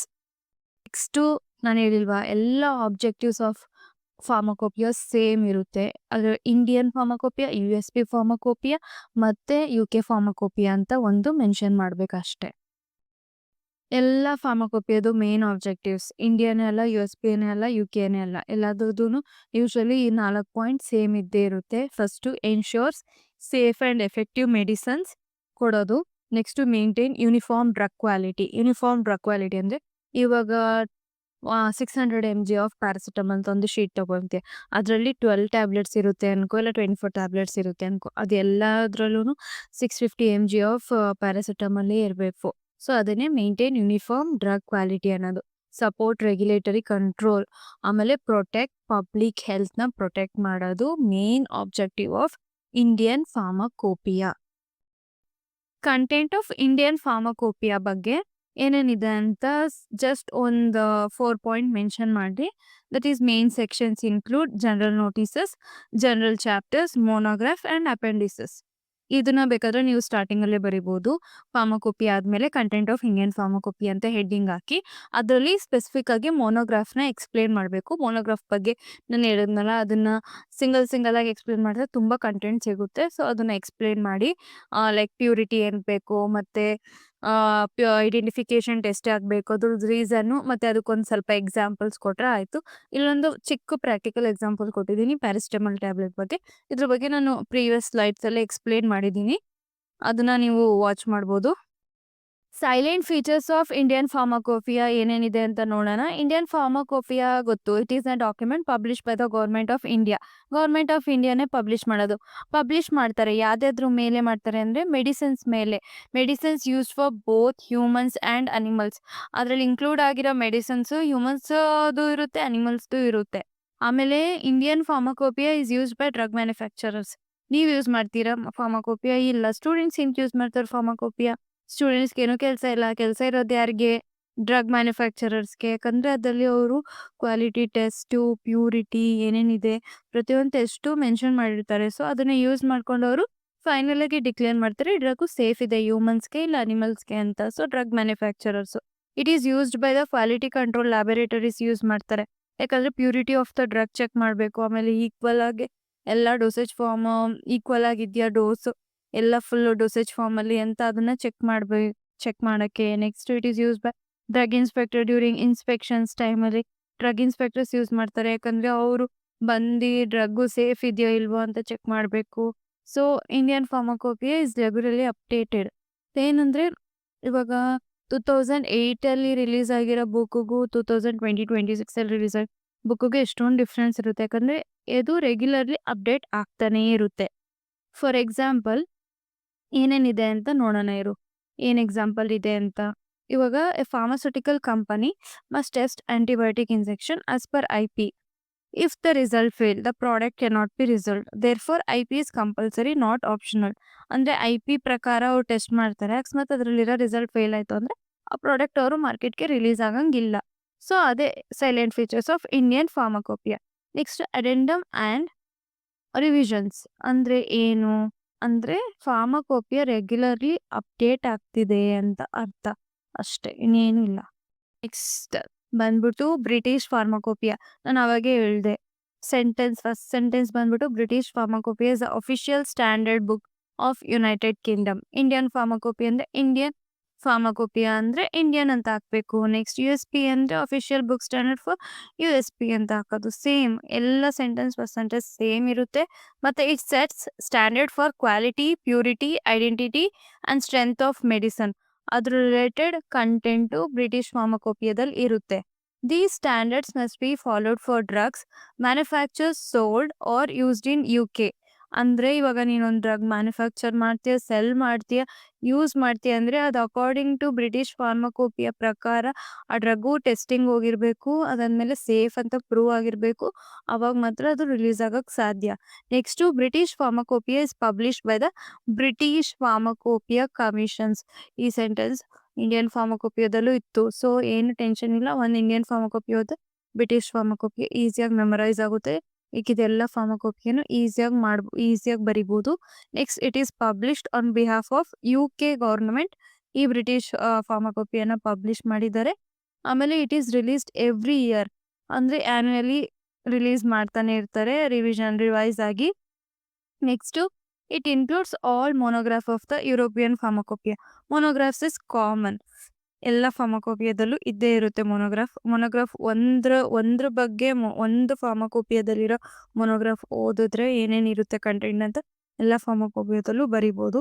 Next European pharmacopoeia monographs are marked with star ಸಿಂಬಲಲ್ಲಿ ಮಾರ್ಕ್ ಆಗಿರುತ್ತೆ.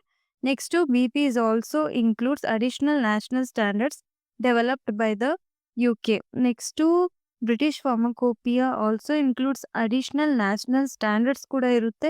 ಅದು ಯಾವ್ದು ಡೆವಲಪ್ ಆಗಿದೆ ಅಂದರೆ ಯುನೈಟೆಡ್ ಕಿಂಗ್ಡಮ್ ಡೆವಲಪ್ ಮಾಡಿರೋದು. Next content of British pharmacopoeia ಏನೇನಿದೆ ಅಂತ ನೋಡೋಣ. ಏನೇನಿದ್ರ ಬಗ್ಗೆ ಡೀಟೇಲ್ ಎಕ್ಸ್ಪ್ಲನೇಷನ್ಸ್ ಇದೆ ಬ್ರಿಟಿಷ್ ಫಾರ್ಮಕೋಪಿಯಾದಲ್ಲಿ ಅಂತ. ಮೊನೋಗ್ರಾಫ್ ಆಫ್ ಮೆಡಿಸಿನಲ್ ಸಬ್ಸ್ಟೆನ್ಸ್ ಇದು common. Monographs of medicinal substance ಎಲ್ಲದರಲ್ಲೂ ಇರುತ್ತೆ. ಯಾವ್ಯಾವ ಮೆಡಿಸಿನ್ಸ್ ಇರುತ್ತೋ ಅದ್ರದ್ದು ಮೊನೋಗ್ರಾಫ್ ಡೀಟೇಲ್ ಎಕ್ಸ್‌ಪ್ಲನೇಷನ್ ಇರುತ್ತೆ. Next monograph of formulated preparation ಬಗ್ಗೆ ಇದೆ. Blood product, immunological product, radio pharmaceutical preparations, surgical material, veterinary medicines, appendices and reference spectra. ಈ ಇಷ್ಟು ಕಂಟೆಂಟು ಬ್ರಿಟಿಷ್ ಫಾರ್ಮಕೋಪಿಯಾದಲ್ಲಿ ಇನ್ಕ್ಲೂಡ್ ಆಗಿದೆ ಅಂತ ಅರ್ಥ. ಲ್ಯಾಂಗ್ವೇಜಸ್ ಅಂಡ್ ಮೆಜರ್ಮೆಂಟ್ ಸಿಸ್ಟಮ್ ಏನೇನಿದೆ ಅಂತ ನೋಡೋಣ. ಫಾರಿನ್ ಕಂಟ್ರೀಸಲ್ಲೆಲ್ಲ ನಮಗೆ ಗೊತ್ತಿರೋಂಗೆ ಎಲ್ಲಾರೂನು ಇಂಗ್ಲಿಷ್ ಲ್ಯಾಂಗ್ವೇಜಲ್ಲಿ ಇರಲ್ಲ. ಅವ್ರವ್ರ ಲ್ಯಾಂಗ್ವೇಜಸ್ಸಲ್ಲಿ ಬುಕ್ಸ್ ಇರುತ್ತೆ. ಬಟ್ ಫ್ರಮ್ 1953 BP ಏನು ಮಾಡಿದ್ರು, ಇಂಗ್ಲಿಷ್ ಲ್ಯಾಂಗ್ವೇಜ್ನ ಅಡಾಪ್ಟ್ ಮಾಡಿದ್ರು. ಅವಾಗಿಂದ ಪ್ರಿಂಟ್ಸ್ ಎಲ್ಲ ಇಂಗ್ಲಿಷ್ ಲ್ಯಾಂಗ್ವೇಜಲ್ಲಿ ಆಯಿತು ಫಾರ್ಮಕೋಪಿಯಾದು. ನೆಕ್ಸ್ಟು ಅವರು ಮೆಟ್ರಿಕ್ ಸಿಸ್ಟಮ್ಸ್ ಯೂಸ್ ಮಾಡ್ತಾರೆ ಫಾರ್ ವೆಯ್ಟ್ಸ್ ಆ್ಯಂಡ್ ಮೆಷರ್ಸ್. ಇದೊಂದು main 3 key points. First Latin ಅಲ್ಲಿ ಅವ್ರದ್ದು ಫಾರ್ಮಕೋಪಿಯಾ ಲ್ಯಾಟಿನ್ ಲ್ಯಾಂಗ್ವೇಜಲ್ಲಿತ್ತು. ನೆಕ್ಸ್ಟು 1953 ಇಂಗ್ಲಿಷ್ ಲ್ಯಾಂಗ್ವೇಜ್ ಅಡಾಪ್ಟ್ ಮಾಡಿದ್ರು. ಆಮೇಲೆ metric system for weights and ಮೆಷರ್ಸ್ನ ಯೂಸ್ ಮಾಡ್ತಾರೆ ಅನ್ನೋದು ಒಂದು ಮೇನ್ ಲ್ಯಾಂಗ್ವೇಜ್ ಆ್ಯಂಡ್ ಮೆಷರ್ಮೆಂಟ್ ಸಿಸ್ಟಮಲ್ಲಿ. Next legal status of BP. BP as legal status in UK. BP standards are enforceable by law, accepted as official evidence in court. ಇದನ್ನ ಒಂದು summarise ಮಾಡಿ ಹೇಳ್ತೀನಿ ಒಂದು ಎಕ್ಸಾಂಪಲ್ ರೀತಿಯಲ್ಲಿ. ಇವಾಗ ಒಂದು ಮ್ಯಾನುಫ್ಯಾಕ್ಚರಿಂಗ್ ಕಂಪನಿ ಒಂದು ಡ್ರಗ್ನ ರಿಲೀಸ್ ಮಾಡಿದೆ. ಆ ಡ್ರಗ್ಗು ತುಂಬ ಸೈಡ್ ಎಫೆಕ್ಟ್ಸ್ ಕಾಸ್ ಮಾಡ್ತಿದೆ ಆಯಿತಾ ಆ ಸೊಸೈಟಿಯಲ್ಲಿ. So one of the patient ಈ ಥರ ಈ ಡ್ರಗ್ ತಗೊಂಡ್ರಿಂದ ನನಗೆ ಸೈಡ್ ಎಫೆಕ್ಟ್ ಕಾಸ್ ಆಯಿತು ಅಂತ ಅವ್ರೇನಾದರೂ ಕೋರ್ಟಲ್ಲಿ ಕೇಸ್ ಹಾಕಿ, ಆ ಕೋರ್ಟ್ ಅವರು BP ಪ್ರಕಾರ ಎಲ್ಲ ಟೆಸ್ಟು ಮಾಡಿ ನಿಜವಾಗ್ಲೂ ಅದು ಆ ಮೆಡಿಸನ್ ಫೇಕ್ ಅಂತ ಬಂತು ಅಂದರೆ ಆ ಮ್ಯಾನುಫ್ಯಾಕ್ಚರಿಂಗ್ ಕಂಪನಿ ಓನರು ಪ್ರಿಸನ್ಗೆ ಹೋಗ್ಬೇಕು ಆಗಿ ಬರುತ್ತೆ. ಸೊ ಅಷ್ಟು ಸ್ಟ್ರಾಂಗ್ ಪವರ್ ಹೋಲ್ಡ್ ಮಾಡ್ತಿದೆ BP ಲಾಲಿ ಅಂತ. ಅದು ಲೀಗಲ್ ಸ್ಟೇಟಸ್ ಆಫ್ BP ಆ ಪಾಯಿಂಟ್ಸು ಇಂಡಿಕೇಟ್ ಮಾಡ್ತಾ ಇರೋದು. ಸೊ ಈ ಥರ ನೀವು ಅಕಸ್ಮಾತ್ ಏನಾದರೂ ಬರೆಯೋಕ್ಕೆ ಬರಲಿಲ್ಲ ಅಂದರೆ ಜಸ್ಟ್ ಲೀಗಲ್ ಅಂತ ವರ್ಡ್ ಸ್ಟೇಟಸ್ ಆಫ್ BP ಅದ್ರ ಬಗ್ಗೆ ಎಕ್ಸ್ಪ್ಲೇನ್ ಮಾಡಿ ಅಂತ ಬಂದರೆ ನಿಮ್ಮ ಓನ್ ವರ್ಡಲ್ಲಿ ಒಂದು ಎಕ್ಸಾಂಪಲ್ಸ್ ಕೊಟ್ಕೊಂಡು ಈ ಥರ ಎಕ್ಸ್ಪ್ಲೇನ್ ಮಾಡ್ಬೋದು ಎಷ್ಟು ಇಂಪಾರ್ಟೆಂಟ್ ಇದೆ ಅಂತ. ಅದರಿಂದ ಏನೇನು ಸೈಡ್ ಎಫೆಕ್ಟ್ಸ್ ಕಾಸ್ ಆಗುತ್ತೆ, ಅಕಸ್ಮಾತ್ ನಾವು ರೂಲ್ಸ್ ಫಾಲೋ ಮಾಡಿಲ್ಲ ಅಂದರೆ, BP ಪ್ರಕಾರ ಟೆಸ್ಟ್ ಮಾಡಿಲ್ಲ ಅಂದರೆ ಏನೇನು ಮಾಡ್ಬೋದು, ಈ ಥರ ಹೊಸ ಹೊಸ ಎಕ್ಸಾಂಪಲ್ ಕೊಟ್ಕೊಂಡು ಅಟ್ಲೀಸ್ಟ್ ಬರಿಬೋದು. ಏನು ಗೊತ್ತಿಲ್ಲ ಅಂದ್ರೂ ಜಸ್ಟ್ ಈ ಥರ ಎಕ್ಸಾಂಪಲ್ ಬರ್ದು ಬಂದ್ರೂ 1 or 2 ಮಾರ್ಕ್ಸ್ ಸಿಗುತ್ತೆ. ನೀವು ಈಸಿಯಾಗಿ ಪಾಸ್ ಆಗ್ಬೋದು. Next United State pharmacopoeia, that is USP. United State pharmacopoeia is official standard book of USA. Next ಇದೆಲ್ಲ ನಾನು ಹಿಂದೆನೇ ಎಕ್ಸ್ಪ್ಲೇನ್ ಮಾಡಿದ್ದೀನಿ. ಸೇಮ್ ಸೆಂಟೆನ್ಸ್ ಎಲ್ಲದಕ್ಕೂ ಬರೀಬೇಕು, ಯುನೈಟೆಡ್ಗಾಗಲಿ ಇಂಡಿಯನ್ಗಾಗಲಿ BPಗಾಗಲಿ. Next it set standard for identity, strength, quality, purity of medicines. ಆಮೇಲೆ these standards apply to drugs manufactured, sold and used in United State. USP ಅಂದರೆ it is usually a rule book for medicine in the USA and it is published by the United State pharmacopeial convention. ಅದು publish ಮಾಡಿರೋದು. It is a non government non profit organisation. ಇದು ಬೇರೆದ್ರಲ್ಲೆಲ್ಲ government of India something ಇತ್ತು. But ಇದರಲ್ಲಿ it is a non government related ಇಲ್ಲ. ಇದು ಯಾವ್ದು corporation through work ಮಾಡುತ್ತೆ ಅಂದರೆ US FDA ಇದಕ್ಕೆ ರೆಸ್ಪಾನ್ಸಿಬಲ್ ಯುನೈಟೆಡ್ ಸ್ಟೇಟ್ ಫಾರ್ಮಕೋಪಿಯಾಗೆ. ನೆಕ್ಸ್ಟು ಇಂಪಾರ್ಟೆಂಟ್ ಡೇಟ್ಸ್ ಇದೆ. ನಾನು ಹೇಳ್ದಂಗೆ ಈ ಡೇಟ್ಸ್ನು ನೀವು ಎಂಟರ್ ಮಾಡಬೇಕು ಒಂದು ಶೀಟಲ್ಲಿ. ಫಸ್ಟ್ USP ಪಬ್ಲಿಷ್ಡ್ ಯಾವಾಗ ಆಯಿತು ಅಂದರೆ 1820 ಫಸ್ಟ್ USP ಪಬ್ಲಿಷ್ ಆಯಿತು. ಆಮೇಲೆ USP ಮತ್ತು ನ್ಯಾಷನಲ್ ಫಾರ್ಮುಲರಿ ಎರಡು ಕಂಬೈನಾಗೆ ಪಬ್ಲಿಷ್ ಆಯಿತು 1975. ಆಮೇಲೆ USP revised every 5 years. BP ಏನಾಗುತ್ತೆ ಅಂದರೆ ಆ್ಯನ್ಯುಯಲಿ ರಿವೈಸ್ಡ್ ಆಗುತ್ತೆ. ಇದು ರಿವೈಸ್ಡ್ 5 years. ಈ ಥರ ನೆನ್ಪಿಟ್ಕೋಬೇಕು ಯಾವುದದು ಎಷ್ಟೆಷ್ಟು ಇಯರ್ಗೆ ರಿವೈಸ್ ಆಗುತ್ತೆ ಅಂತ. ಮತ್ತು ಅದ್ರ ಪಬ್ಲಿಷ್ ಡೇಟ್ ನೆನಪಿರಬೇಕು. ಮಿಕ್ಕಿದ್ದು ಸ್ಟಾರ್ಟಿಂಗ್ ಸೆಂಟೆನ್ಸ್ ಎಲ್ಲ ಫಾರ್ಮಕೋಪಿಯಾಗೂ ಸೇಮ್ ಇರುತ್ತೆ except their country name. USP and national formulary. USP is publish together with national formulary. ಅದರಲ್ಲಿ ಏನೇನು ಕಂಟೆಂಟ್ ಇದೆ ಅಂತ ನಾವು ನೋಡೋಣ. ಫಸ್ಟ್ ಆಫ್ ಆಲ್ USP ಅಂದರೆ ಅದರಲ್ಲಿ ಆ್ಯಕ್ಟಿವ್ ಡ್ರಗ್ ಬಗ್ಗೆ ಎಲ್ಲ ಪ್ರತಿಯೊಂದು ಇನ್ಫಾರ್ಮೇಷನ್ ಇರುತ್ತೆ. ನ್ಯಾಷನಲ್ ಫಾರ್ಮುಲರಿ ಅಂದರೆ ಎಕ್ಸಿಪಿಯೆಂಟು ಮತ್ತು ಫಾರ್ಮುಲೇಷನ್ಸ್ ಲೈಕ್ ಸಿರಪ್ಸು ಅದು ಇದೆಲ್ಲ ಇರುತ್ತಲ್ಲ, ಟ್ಯಾಬ್ಲೆಟ್ಸು ಅದ್ರ ಬಗ್ಗೆ ಇನ್ಫಾರ್ಮೇಷನ್ ಇರುತ್ತೆ. ಮತ್ತು ಎಕ್ಸಿಪಿಯೆನ್ಸ್ ಅಂದರೆ ಇವಾಗ ಒಂದು ಪ್ಯಾರಾಸಿಟಮಾಲ್ ತಗೋ, ಅದನ್ನ ನೀನು ಟ್ಯಾಬ್ಲೆಟಿಗೆ ಕನ್ವರ್ಟ್ ಮಾಡಬೇಕು ಅಂದರೆ ಅದಕ್ಕೆ ನೀನು ಏನೇನೋ ಎಕ್ಸಿಪಿಯೆಂಟ್ಸ್ ಹಾಕಿ ಮಾಡ್ತೀವಿ, ಎಕ್ಸ್ಟ್ರಾ ಇಂಗ್ರೀಡಿಯೆಂಟ್ಸ್ ಲೈಕ್ ಏನು ಸಾರ್ಬಿಟಾಲ್ ಆಗಲಿ, ಮ್ಯಾನಿಟಾಲ್ ಆಗಲಿ, ಬೈಂಡರ್ಸ್ ಆಗಲಿ ಎಲ್ಲ ಆ್ಯಡ್ ಮಾಡಿ ಆಮೇಲೆ ಟ್ಯಾಬ್ಲೆಟ್ಸ್ ಮಾಡ್ತೀಯ. ಸೊ ಅದೇ ಎಕ್ಸಿಪಿಯನ್ಸ್. ಎಕ್ಸಿಪಿಯನ್ಸ್ ಅಂದರೆ ಆ ಒಂದು ಡೋಸೇಜ್ ಫಾರ್ಮ್ ಪ್ರಿಪೇರ್ ಮಾಡೋಕ್ಕೆ ಹೆಲ್ಪ್ ಆಗುತ್ತೆ. ಫಾರ್ ಎಕ್ಸಾಂಪಲ್ ಹೆಂಗೆ ಅಂದರೆ, ಇವಾಗ ನೀನು ಏನಾದರೂ ಒಂದು ಸಾಂಬಾರು ಮಾಡಬೇಕು ಅಂದರೆ ನಿನಗೆ ಬೇಳೆ ಒಂದೇ ಸಾಕಾಗಲ್ಲ. ಅದ್ರ ಜೊತೆಗೆ ಎಣ್ಣೆ ಮತ್ತು ಈರುಳ್ಳಿ ಮತ್ತು ಚಿಲ್ಲಿ ಅದೆಲ್ಲ ಬೇಕು. ಸೊ ಅದೇ ಥರ ಮೆಡಿಸಿನ್ಸ್ ಮಾಡಬೇಕು ಅಂದರೆ ಎಕ್ಸಿಪಿಯನ್ಸು ಬೇಕೇ ಬೇಕು. ಸೊ ಅದನ್ನು ನ್ಯಾಷನಲ್ ಫಾರ್ಮುಲರಿಯಲ್ಲಿ ಇನ್ಕ್ಲೂಡ್ ಆಗಿದೆ. ಸೊ ಅದರಲ್ಲಿ ಏನೇನು ಕಂಟೆಂಟ್ ಇರುತ್ತೆ ಅಂದರೆ, USP ಮತ್ತು ನ್ಯಾಷನಲ್ ಫಾರ್ಮುಲರಿ ಏನು ಕಂಟೈನ್ಸ್ ಇರ್ತದೆ ಅಂದರೆ, ಡ್ರಗ್ ಸಬ್ಸ್ಟೆನ್ಸ್ ಬಗ್ಗೆ ಇನ್ಫಾರ್ಮೇಷನ್ ಇರುತ್ತೆ, ಡೋಸೇಜ್ ಫಾರ್ಮ್ಸ್ ಬಗ್ಗೆ ಇನ್ಫಾರ್ಮೇಷನ್ ಇರುತ್ತೆ, ಎಕ್ಸಿಪಿಯನ್ಸ್ ಬಗ್ಗೆ ಇರುತ್ತೆ, ಮತ್ತು ಡಯಟ್ರಿ ಸಪ್ಲಿಮೆಂಟ್ಸ್ ಬಗ್ಗೆ ಇನ್ಫಾರ್ಮೇಷನ್ಸ್ ಇರುತ್ತೆ. Next content of USP. ಇದು ಕಂಬೈನಾಗೆ ಅಷ್ಟಿರುತ್ತೆ. USPಯಲ್ಲಿ ಸಿಂಗಲ್ ಆಗಿ ಏನಿರುತ್ತೆ ಅಂದರೆ, ಜನರಲ್ ನೋಟಿಸಸ್ ಇರುತ್ತೆ, ಜನರಲ್ ಚಾಪ್ಟರ್ಸ್ ಇರುತ್ತೆ, ಮೋನೋಗ್ರಾಫ್ಸು ಮತ್ತು ರೆಫರೆನ್ಸ್ ಸ್ಟ್ಯಾಂಡರ್ಡ್ಸ್ ಇರುತ್ತೆ. ಮೋನೋಗ್ರಾಫ್ ಬಗ್ಗೆ ಪ್ರೀವಿಯಸ್ಲಿ ಎಕ್ಸ್ಪ್ಲೇನ್ ಮಾಡಿದ್ದೀನಿ. ಸೇಮ್ ಕಂಟೆಂಟ್ನ ನೀವು ಇನ್ಕ್ಲೂಡ್ ಮಾಡ್ಬೋದು USPಗೂ. ನೆಕ್ಸ್ಟು ಎಕ್ಸ್ಟ್ರಾ ಫಾರ್ಮಕೋಪಿಯಾ ಏನು ಅಂತ ನೋಡೋಣ. Extra pharmacopoeia is a reference standard book of drug. It provides clinical and therapeutic information about medicines. It is not an official pharmacopoeia. ಅಂದರೆ ಇದು ಒಫಿಷಿಯಲ್ ಆಗಿ ಯಾವ ಕಂಟ್ರಿದು ಫಾರ್ಮಕೋಪಿಯಾ ಅಲ್ಲ ಇದು. It is a guide book for a ಡ್ರಗ್ಗೆ. It contains information beyond pharmacopeial standard. It explain uses of drug use ಏನಿದೆ, side effects ಏನೇನಿದೆ ಡ್ರಗ್ದು, ಕಾಂಟ್ರಾ ಇಂಡಿಕೇಶನ್ಸು ಮತ್ತು ಡ್ರಗ್ ಇಂಟರಾಕ್ಷನ್ಸ್ ಬಗ್ಗೆ ಎಕ್ಸ್ಪ್ಲೇನ್ ಮಾಡುತ್ತೆ. ಇವಾಗ ಡ್ರಗ್ ಇಂಟರಾಕ್ಷನ್ಸ್ ಅಂದರೆ ಗೊತ್ತು ನಿನಗೆ. ಇವಾಗ ಒಂದು ಡ್ರಗ್ ತೊಗೊಂಡಿರ್ತೀಯ ನೀನು ಆಲ್ರೆಡಿ, ಆ್ಯಂಟಿ ಡಯಾಬಿಟಿಕ್ ಡ್ರಗ್ ತೊಗೊಂಡಿರ್ತೀಯ. ಅದ್ರ ಜೊತೆಗೆ ನೀನು ಪೇನ್ ಕಿಲ್ಲರ್ಸ್ ತೊಗೊಳಂಗಿಲ್ಲ ಹಿಂದೇನೆ. ಯಾಕಂದರೆ ಅದು ಇಂಟರಾಕ್ಷನ್ ಆಗ್ಬೋದು, ಕೆಲವು ಸತಿ ಆ್ಯಕ್ಷನ್ ಜಾಸ್ತಿ ಮಾಡ್ಬೋದು, ಯಾವುದಾದ್ರೂ ಚಾನ್ಸಸ್ ಇರುತ್ತೆ. ಸೊ ಅದ್ರದ್ದು ರಿಲೇಟೆಡ್ ಇನ್ಫಾರ್ಮೇಷನ್ಸ್ ಎಲ್ಲ ಎಕ್ಸ್ಟ್ರಾ ಫಾರ್ಮಕೋಪಿಯಾದಲ್ಲಿ ಇರುತ್ತೆ.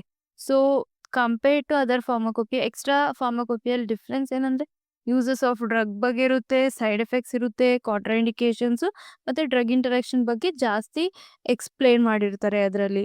It focuses on how drugs are used, not how they are manufactured. ಹೆಂಗೆ ಮ್ಯಾನುಫ್ಯಾಕ್ಚರ್ ಮಾಡ್ತಾರೆ ಅಂತ ಇರಲ್ಲ, ಜಾಸ್ತಿ ಡ್ರಗ್ ಹೆಂಗೆ ಯೂಸ್ ಮಾಡ್ತಾರೆ ಅನ್ನೋದ್ರ ಬಗ್ಗೆ ಎಕ್ಸ್ಟ್ರಾ ಫಾರ್ಮಕೋಪಿಯಾ ಇರುತ್ತೆ. The most famous extra pharmacopoeia is Martindale. Full name Martindale the complete drug reference. ಇದು ವೈಡ್ಲಿ ಎಲ್ಲ ಕಡೆ ಯೂಸ್ ಮಾಡ್ತಾರೆ. ಫಸ್ಟ್ ಪಬ್ಲಿಷ್ ಆಗಿರೋದು 1883ಯಲ್ಲಿ. It is published by pharmaceutical press associated with the royal pharmaceutical society. ಈ ಕಂಟೆಂಟ್ನು ನೀವು ನೆನಪಿರಬೇಕು. ಇದು ಫಸ್ಟ್ ಪಬ್ಲಿಷ್ 1883ಯಲ್ಲಿ ಆಯಿತು. ಆಮೇಲೆ ಫಾರ್ಮಸ್ಯೂಟಿಕಲ್ ಪ್ರೆಸ್ ಪಬ್ಲಿಷ್ ಮಾಡಿದ್ದು in association with royal pharmaceutical society. ಇಷ್ಟು ಮೇನ್ ನೆನಪಿರಬೇಕು ನಿಮಗೆ. ನೆಕ್ಸ್ಟ್ ಕಂಟೆಂಟ್ಸ್ ಆಫ್ ಮಾರ್ಟಿಂಡೇಲ್ ಏನೇನಿರುತ್ತೆ ಅಂದರೆ, ಡ್ರಗ್ ನೇಮ್ ಇರುತ್ತೆ, ಫಾರ್ಮಕಾಲಜಿಕಲ್ ಆ್ಯಕ್ಷನ್ಸ್ ಇರುತ್ತೆ, ಮತ್ತು therapeutical uses, side effects, contra indication, drug interactions of drug, ಇದೆಲ್ಲ ಕಂಟೆಂಟು ಮಾರ್ಟಿಂಡೇಲ್ ಎಕ್ಸ್ಟ್ರಾ ಫಾರ್ಮಕೋಪಿಯಾದಲ್ಲಿ ಇರುತ್ತೆ.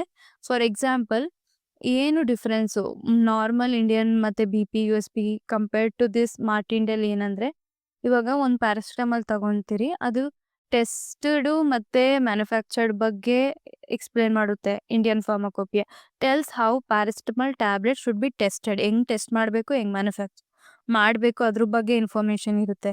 ಬಟ್ ಮಾರ್ಟಿಂಡೇಲಲ್ಲಿ ಆ ಪ್ಯಾರಾಸಿಟಮಲ್ಲು ಹೆಂಗೆ ಯೂಸ್ ಮಾಡೋದು, tell how paracetamol is used in ಪೇಷಂಟ್ಸಲ್ಲಿ ಹೆಂಗೆ ಯೂಸ್ ಮಾಡ್ತಿದೆ, ಮತ್ತು ಅದು ಡೋಸ್ ಎಷ್ಟು ಮತ್ತು ಸೈಡ್ ಎಫೆಕ್ಟ್ಸ್ ಎಷ್ಟು, ಅದ್ರ ಬಗ್ಗೆ ಇನ್ಫಾರ್ಮೇಷನು ಇದರಲ್ಲಿರುತ್ತೆ ಮಾರ್ಟಿಂಡೇಲಲ್ಲಿ.